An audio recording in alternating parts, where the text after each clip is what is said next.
Hi friends, പവിത്രം സീരിയലിൻ്റെ 30ാമത്തെ എപ്പിസോഡിലേക്ക് എല്ലാവർക്കും സ്വാഗതം. അങ്ങനെ അരവിന്ദേട്ടൻ മാഷിനൊരു ചായയൊക്കെ റെഡിയാക്കിയിട്ട് മാഷിനെ വിളിക്കുകയാണ് ചായ കുടിക്കാൻ വേണ്ടിയിട്ട്. രണ്ടുപേരും ഇങ്ങനെ ചായ കുടിക്കുന്ന സമയത്ത് അരവിന്ദേട്ടൻ പറയുന്നുണ്ട്, എനിക്ക് ചായ ഇടാനൊന്നും അത്ര വശമില്ല, ആമി നന്നായിട്ട് ചായ ഇടും, ഞാൻ ചായ ഉണ്ടാക്കുമ്പോൾ എപ്പോഴും എന്നെ കുറ്റം പറയലാണ്, ആമിക്ക് അവളുടെ അമ്മയുടെ കൈപ്പുണ്യാണ് കിട്ടിയിട്ടുള്ളത്. അതൊക്കെ ഇങ്ങനെ കേൾക്കുമ്പോൾ മാഷ് ചോദിക്കുന്നുണ്ട്, ഞാൻ എപ്പോഴും ഇങ്ങനെ ചോദിക്കണം എന്ന് വിചാരിക്കും, എന്ത് പറ്റിയതാണ് ആമിയുടെ അമ്മയ്ക്ക്? അന്നേരം അരവിന്ദേട്ടൻ ഇങ്ങനെ ആമിയുടെ അമ്മ മരിച്ച കാര്യങ്ങളൊക്കെ പറയണേ.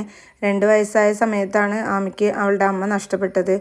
എന്തായിരുന്നു അസുഖം എന്ന് ചോദിക്കുമ്പോൾ പറയും, വയറുവേദന ആയിരുന്നു. ഞാൻ അത്ര കാര്യമാക്കിയില്ല, എൻ്റെ ജോലി തിരക്ക് കാരണം. ഇടയ്ക്ക് നാട്ടിൽ 1-2 ഡോക്ടേഴ്സിനൊക്കെ കാണിച്ചു, പക്ഷേ അത് അവളുടെ അസുഖത്തിനുള്ള ട്രീറ്റ്മെൻറ്റ് ആയില്ല. അങ്ങനെ ഒരു ദിവസം കുളിമുറിയിൽ അവൾ ബ്ലഡൊക്കെ പോയി. അങ്ങനെയാണ് പിന്നെ കാര്യങ്ങളൊക്കെ മനസ്സിലായത്.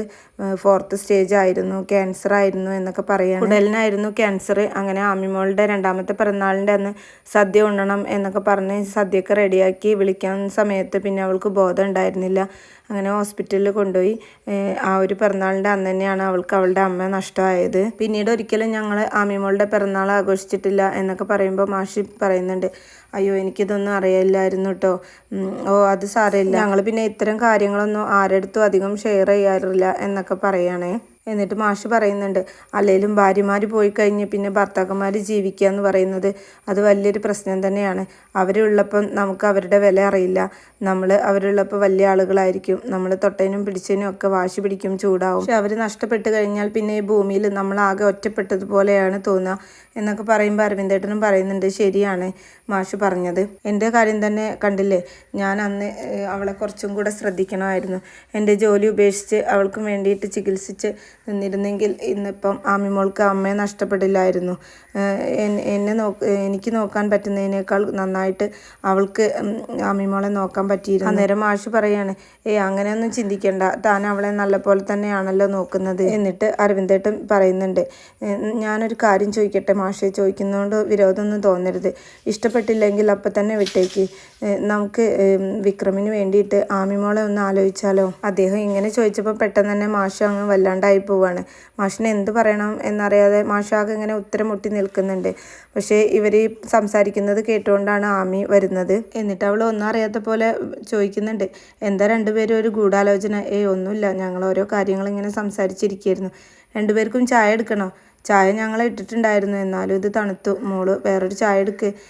ശരി എന്നും പറഞ്ഞിട്ട് ആമി ചായ ഇടാൻ വേണ്ടിയിട്ട് അടുക്കളയിലേക്ക് പോവുകയാണ്. അങ്ങനെ ആമി അകത്തേക്ക് പോയ സമയത്ത് അരവിന്ദേട്ടൻ ചോദിക്കുന്നുണ്ട്, ഞാൻ പറഞ്ഞത് വല്ലതും ആമി കേട്ടോ ആവോ? ഇനി അവൾക്ക് അത് മതി, അച്ഛൻ എന്തിനാ ഇത്തരം കാര്യങ്ങളൊക്കെ ചോദിച്ചത് എന്ന് പറഞ്ഞിട്ട് അവൾ എൻ്റെ അടുത്ത് ചൂടാവും. ഇതൊക്കെ ആമി അകത്ത് നിന്ന് കേൾക്കുന്നുണ്ട്. ആമിക്ക് വിക്രമിനോട് ചെറിയൊരു ഇഷ്ടമൊക്കെ ഉണ്ട്, അത് അവളുടെ മുഖത്ത് കാണാനും ഉണ്ട്. പക്ഷേ അവൾ പ്രത്യേകിച്ചൊന്നും പറയുന്നില്ല. പിന്നെ കാണിക്കുന്നത് വിക്രം മോളെ സ്കൂളിലാക്കിയതിന് ശേഷം തരുണിൻ്റെ വീട്ടിൽ മുറ്റത്ത് ഇങ്ങനെ നിൽക്കുകയാണ് കേട്ടോ. അപ്പോൾ ഷീല വന്നിട്ട് ചോദിക്കുന്നുണ്ട്, ഒറ്റയ്ക്കിരുന്ന് ബോറടിച്ചോ? ഇല്ല. അങ്ങനെ ഷീലയായിട്ട് സംസാരിച്ചുകൊണ്ടിരിക്കുന്നതിൻ്റെ ഇടയിൽ തരുണിൻ്റെ കോള് വരികയാണ് വിക്രത്തിന്. എന്നിട്ട് തരുൺ ചോദിക്കുന്നുണ്ട് കേട്ടോ, സ്കൂൾ വിട്ടോ? അറിയില്ലെന്നോ? അപ്പോൾ താനെവിടെ? ഞാൻ വീട്ടിൽ നിൽക്കാനാണോ തന്നെ ഞാൻ ഏൽപ്പിച്ചത്? ഞാൻ എപ്പോഴും മോളുടെ കൂടെ നിൽക്കണമെന്ന് പറഞ്ഞതല്ലേ, തനിക്ക് വീട്ടിലെന്താണ് പണി എന്നൊക്കെ ചോദിച്ചിട്ട് വിക്രമിൻ്റെ അടുത്ത് ചൂടാവണം കേട്ടോ. എന്നിട്ട് പറയുന്നുണ്ട്, ഞാൻ എപ്പോഴും മോളുടെ കൂടെ വേണമെന്ന് പറഞ്ഞതല്ലേ, മോളുടെ പ്രൊട്ടക്ഷന് വേണ്ടിയിട്ടാണ് ഞാൻ തന്നെ നിർത്തിയത്. ശരി സർ, ഞാൻ ഇപ്പം തന്നെ അവിടേക്ക് പോവാം. അങ്ങനെ വിക്രം പോകാൻ വേണ്ടിയിട്ട് വണ്ടി സ്റ്റാർട്ട് ചെയ്യുന്ന സമയത്ത് അപ്പോഴേക്കും ഗൗരിമോളുടെ സ്കൂൾ ബസ് വന്നിട്ടുണ്ടായിരിക്കും. അച്ഛമ്മ മോളെ വണ്ടിയിൽ നിന്ന് ഇറക്കാൻ വേണ്ടിയിട്ട് ബസ്സിൻ്റെ അടുത്തേക്ക് വന്നിട്ടുണ്ടായിരിക്കും. എന്നിട്ട് വിക്രമിനെ കാണുമ്പോൾ ഗൗരിമോൾ ചോദിക്കുന്നുണ്ട്, ഇയാൾ ഇതുവരെ പോയില്ലേ? അന്നേരം അമ്മ ചോദിക്കുന്നുണ്ട് വിക്രമിൻ്റെ അടുത്ത്, സ്കൂൾ വിടുന്നതിന് മുമ്പ് എന്താ അങ്ങോട്ട് പോവാതിരുന്നത്? അയ്യോ, ടൈം എനിക്കറിയില്ലായിരുന്നു, ഇനി തരുണെങ്ങാനും ഇത് അറിഞ്ഞാലുണ്ടല്ലോ. അപ്പോൾ വിക്രം പറയുന്നുണ്ട്, ഇപ്പോൾ വിളിച്ചിരുന്നു സാറ്, ഞാൻ പറഞ്ഞു, എന്നിട്ട് നാളെ തൊട്ട് എങ്ങനെ വേണ്ടതെന്നൊക്കെ പറഞ്ഞു തന്നിട്ടുണ്ട്. അത് കേൾക്കുമ്പോൾ ഗൗരിമോള്, നാളെ തൊട്ട് ഇയാൾ ഫുൾ ടൈം ഉണ്ടാവും എന്നും പറഞ്ഞിട്ട് ദേഷ്യം പിടിച്ചിട്ട് അവിടുന്ന് പോവുകയാണ്. അപ്പോൾ അമ്മയ്ക്കും വിക്രത്തിനും വല്ലാത്ത ചിരി വരുന്നുണ്ട് മോളുടെ ഈ കുറുമ്പും വാശിയൊക്കെ കാണുമ്പോൾ. അതിനുശേഷം പിന്നെ കാണിക്കുന്നത് ഷീല വിക്രമിന് വേണ്ടിയിട്ട് ചായ എടുത്തുകൊണ്ടിരിക്കുകയാണ്. അപ്പം റാം വന്നിട്ട് ചോദിക്കുന്നുണ്ട്, ഇതെന്തിനാ ചായ? ഇപ്പോൾ കൊടുത്തതല്ലേ ഉള്ളൂ, അത് നേരത്തെ കൊടുത്തത് കട്ടനായിരുന്നു, ഇപ്പോൾ പാല് കിട്ടിയപ്പം ഒരെണ്ണം കൂടെ കൊടുക്കാമെന്ന് കരുതി കൊടുക്കുകയാണ്. അങ്ങനെ ഷീല ചായ കൊണ്ടുവരുമ്പം വിക്രം ചോദിക്കുന്നുണ്ട്, ഇതെന്തിനാ ഇപ്പോൾ ചായ? ഞാനിപ്പോൾ കുടിച്ചതല്ലേ ഉള്ളൂ, അത് നേരത്തെ കട്ടനല്ലേ, ഇതിപ്പോൾ പാൽ ചായയാണ്. എന്നിട്ട് ഷീല ചോദിക്കുന്നുണ്ട്, എന്താ മുഴുവൻ പേര്? വിശ്വനാഥൻ എന്ന് പറയുമ്പോൾ, എൻ്റെ പേര് ശൈലജ എന്നാ ശരിക്കും, പിന്നെ ഹിന്ദിയിൽ പറഞ്ഞത് ഷീലയായി മാറിയതാണ്. പഴയ പേരായിരുന്നുണ്ടെങ്കിൽ ശൈലജയും വിശ്വനാഥനും. ഓ നല്ല ചേർച്ചയായിരുന്നു കേട്ടോ എന്ന് പറയുമ്പോൾ എന്നും പറഞ്ഞ് വിക്രം ഇങ്ങനെ നോക്കുകയാണേ. വിക്രത്തിന് മനസ്സിലാവുകയാണ് ഷീലയുടെ പോക്ക് എങ്ങോട്ടാണെന്നൊക്കെ. എന്നിട്ട് ഷീല ചോദിക്കുന്നുണ്ട്, ശരിക്കും നിങ്ങൾക്ക് ഇതിൻ്റെ മുന്നേ എന്തായിരുന്നു ജോലി? അപ്പോൾ വിക്രം ചോദിക്കുന്നുണ്ട്, അറിഞ്ഞിട്ട് എന്ത് വേണം? ഒന്ന് അറിഞ്ഞിരിക്കാൻ വേണ്ടിയിട്ട് ചോദിച്ചതാണ്. അതെന്താണെന്നറിയോ, ഇവിടുത്തെ മേഡം അത്രയും സ്ട്രിക്റ്റാണ്. അത്രയും വിശ്വാസമുള്ള ആളുകളെ മാത്രമേ മേഡം ഇവിടെ വെക്കുള്ളൂ. അതുകൊണ്ട് ചോദിച്ചതാണേ. അന്നേരം വിക്രം പറയണേ, ഞാനൊരു പോലീസാണ്. പോലീസോ? അതെ, ഒരു കേസ് അന്വേഷണത്തിൻ്റെ ഭാഗമായിട്ടാണ് ഞാനിങ്ങനെ ഇവിടെ നിൽക്കുന്നത്. ഞാൻ ചോദിക്കുന്ന ചോദ്യങ്ങൾക്കൊക്കെ എനിക്ക് വ്യക്തമായിട്ടുള്ള ഉത്തരം കിട്ടേണ്ടി വരും എന്നൊക്കെ പറഞ്ഞ് ഷീലയെ ഇങ്ങനെ പറഞ്ഞ് പേടിപ്പിക്കുകയാണ് കേട്ടോ വിക്രം. അങ്ങനെ ഇവരിങ്ങനെ സംസാരിച്ചിരിക്കുന്നത് റാം ഇങ്ങനെ ശ്രദ്ധിക്കുന്നുണ്ട്. റാമിനാണെങ്കിലോ ഷീല വിക്രമുമായിട്ട് കൂടുതൽ അടുക്കുന്നതൊന്നും ഇഷ്ടപ്പെടുന്നില്ല. അങ്ങനെ ഷീല അകത്ത് പോ എന്ന് പറഞ്ഞിട്ട് ഷീലയോട് ചൂടാവുകയാണ്. അങ്ങനെ ഷീല വേഗം തന്നെ അകത്തേക്ക് പോവുകയാണ്.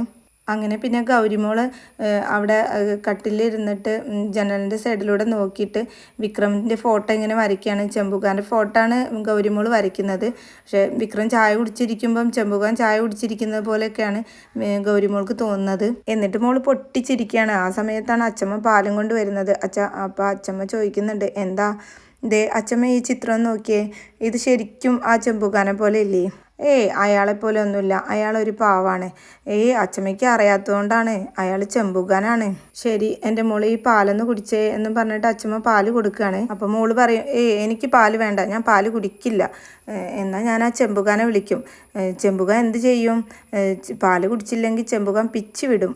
എന്നാൽ കുറച്ച് പാല് കുടിക്കാം, അപ്പോൾ കുറച്ച് പിച്ചും എന്ന് പറയുന്നതിനിടയിലാണ് കേട്ടോ വേദ വിളിക്കുന്നത്. എങ്ങനെയുണ്ട് പുതിയ ആൾ എന്ന് ചോദിക്കുമ്പോൾ പറയും, അയാളൊരു പാവാണ്. അയാൾ എപ്പോഴും എന്തൊക്കെയോ ആലോചിച്ച് ഇങ്ങനെ ഇരിക്കുന്നത് കാണാം. ഒരു പാവത്താനാണ്. ഇങ്ങനെയുള്ള പാവത്താനൊക്കെ എന്തിനാണ് ബോഡി ഗാർഡ് ആക്കിയത് എന്ന് ഞാൻ ആലോചിച്ചിട്ടുണ്ട്. അപ്പോഴേക്കും ഗൗരിമോള് ഫോണൊക്കെ പിടിച്ച് വാങ്ങിയിട്ട് പറയും, ഇതേ പാവൊന്നും അല്ല കേട്ടോ, അയാൾ ചെമ്പുകാനാണ്, ചെമ്പുകാനി. ഇപ്പം അച്ചമ്മ പറഞ്ഞല്ലോ പാല് കുടിച്ചില്ലെങ്കിൽ അയാൾ എന്നെ പിച്ചി വിടുമെന്ന്. അങ്ങനെയൊന്നും അയാൾ ചെയ്യില്ല, ഞാൻ പറഞ്ഞോളാം അയാളോട്. എങ്കിലും അമ്മ ഇപ്പം തന്നെ പറയണം. ശരി ഇപ്പം പറയാം, എന്നാൽ ഞാൻ ഫോണ് കൊണ്ടു കൊടുക്കാം, അമ്മ ഇപ്പം തന്നെ പറയണേ. അങ്ങനെ ഗൗരിമോള് ചെമ്പുകാൻ എന്നും പറഞ്ഞ് ഓടി വന്ന് വിക്രമിൻ്റെ കയ്യിൽ ഫോണ് കൊണ്ടു കൊടുക്കുന്ന സമയത്താണ് വേദയ്ക്ക് ഇങ്ങനെ വേദയുടെ അടുത്തേക്ക് ഒരാൾ വന്നിട്ട് പറയും, ദേ റവന്യൂ മിനിസ്റ്ററൊക്കെ വന്നിട്ടുണ്ട്. അന്നേരം വേദ പെട്ടെന്ന് തന്നെ അമ്മ ഇതാ വെക്കുകയാണെന്ന് പറഞ്ഞിട്ട് കോള് കട്ട് ചെയ്യാണ്. അങ്ങനെ വേദയ്ക്കും വിക്രമിനും ആ സമയത്ത് സംസാരിക്കാൻ പറ്റുന്നില്ല. പിന്നെ അമ്മ മോളോട് പറയുന്നുണ്ട്, മോളെ ഈ പാല് കുടിക്കുകയെ. ആ ഒരു സമയത്ത് മോള് പാല് കുടിക്കാതെ നിൽക്കുമ്പോൾ മോൾക്ക് ഇങ്ങനെ തോന്നുകയാണ് ചെമ്പുകാൻ ഇങ്ങനെ പറയുന്നത് പോലെ. അങ്ങനെ പേടിച്ചിട്ട് മോള് വേഗം പാലൊക്കെ കുടിക്കുകയാണ്. അതൊക്കെ കഴിഞ്ഞ് പിന്നെ കാണിക്കുന്നത് രാത്രി ഇങ്ങനെ ആമിയും മാഷും അരവിന്ദേട്ടനും എല്ലാവരും കൂടെ ഇങ്ങനെ ചീട്ടുകളി കളിക്കുകയാണ്. ആ സമയത്ത് മാഷ് പറയുന്നുണ്ട്, എനിക്ക് ഈ കളിയൊന്നും വല്ല വശമില്ല. അത് സാരമില്ല മാഷ്, ഞാൻ പഠിപ്പിച്ചു തരാം.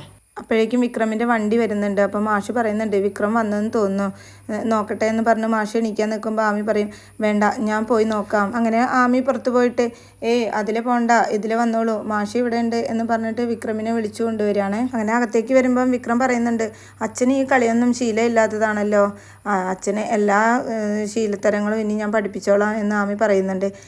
അങ്ങനെ വാടോ ഇരിക്കടോ എന്ന് പറഞ്ഞ വിക്രം അവിടെ ഇരിക്കുകയാണ്. അപ്പം ആമി ചോദിക്കുന്നുണ്ട്, എങ്ങനെയുണ്ട് മേക്കലോ എന്ന് വിക്രം ചോദിക്കുമ്പോൾ, അതെ കൊച്ചിനെ മേയ്ക്കാൻ പോയതല്ലേ എന്ന് പറയുമ്പം മാഷ് ചോദിക്കുന്നുണ്ട്, എങ്ങനെയുണ്ട് മോള്? എല്ലാ കുറുമ്പിത്തരങ്ങളും ഉണ്ട്. പിന്നെ ആ മോൾക്ക് എന്നെ കൂടുതൽ ഇഷ്ടപ്പെട്ടിട്ടില്ല എന്ന് തോന്നുന്നു, കാരണം ഞാൻ അവളെ മേയ്ക്കാൻ വന്ന ആളാണ് എന്നൊരു തോന്നൽ അവൾക്കുണ്ട്. അന്നേരം മാഷ് വീണ്ടും ചോദിക്കുകയാണ്, മോനെ ഈ ജോലി നിനക്ക് വേണോ? ഇല്ല അച്ഛാ, അത്ര പ്രശ്നമൊന്നുമില്ല, ഇപ്പം എനിക്കൊരു ഇഷ്ടമൊക്കെ തോന്നുന്നുണ്ട്. പിന്നെ ഒരു പ്രശ്നമുള്ളത്, എനിക്ക് എന്നും വരാൻ പറ്റില്ല, എനിക്ക് അവിടെ നിൽക്കേണ്ടി വരും. അവളുടെ അച്ഛനും അമ്മയും വരുന്ന സമയത്ത് മാത്രമേ എനിക്ക് ഇങ്ങോട്ട് വരാൻ പറ്റുള്ളൂ. അപ്പം മാഷ് പറയുന്നുണ്ട്, ഈ രാവും പകലും നിന്നുള്ള ഈ ജോലി നിനക്ക് വേണോ മോനെ? എന്തായാലും ആൻഡ്രൂ സാർ പറഞ്ഞതല്ലേ, എന്തായാലും കുറച്ച് ദിവസം നോക്കാം അച്ഛാ, എന്നിട്ട് നമുക്കൊരു തീരുമാനം എടുക്കാം. എന്തായാലും തൽക്കാലം ഇങ്ങനെ പോകട്ടെ. അങ്ങനെയെങ്കിൽ വാ നമുക്കൊരു കളി കളിച്ചാലോ എന്ന് ആമി ചോദിക്കുമ്പോൾ വിക്രം പറയും, അയ്യോ എനിക്ക് നല്ല വിശപ്പുണ്ട്, എന്തെങ്കിലും കഴിക്കണം. അങ്ങനെ വിക്രം എഴുന്നേൽക്കുമ്പോൾ അരവിന്ദേട്ടൻ പറയുന്നുണ്ട്, ദേ ഇവിടുന്ന് കഴിക്കാം വല്ലതും എന്ന് പറയുമ്പോൾ മാഷ് പറയാണ്, വേണ്ട അത് ശരിയാവില്ല, ഞാൻ അവിടെ ചപ്പാത്തിയൊക്കെ ചുട്ടു വെച്ചിട്ടുണ്ട്. അന്നേരം ആമി പറയാണ്, എങ്കിൽ ഞാൻ കറി കൊണ്ടുവരാം. അതൊന്നും വേണ്ട മോളെ. അത് സാരമില്ല, ഒരു കറിയല്ലേ, അത് ഞാൻ കൊണ്ടുവരാം എന്ന് കാണിച്ചുകൊണ്ടാണ് കേട്ടോ ഇന്നത്തെ എപ്പിസോഡ് അവസാനിക്കുന്നത്.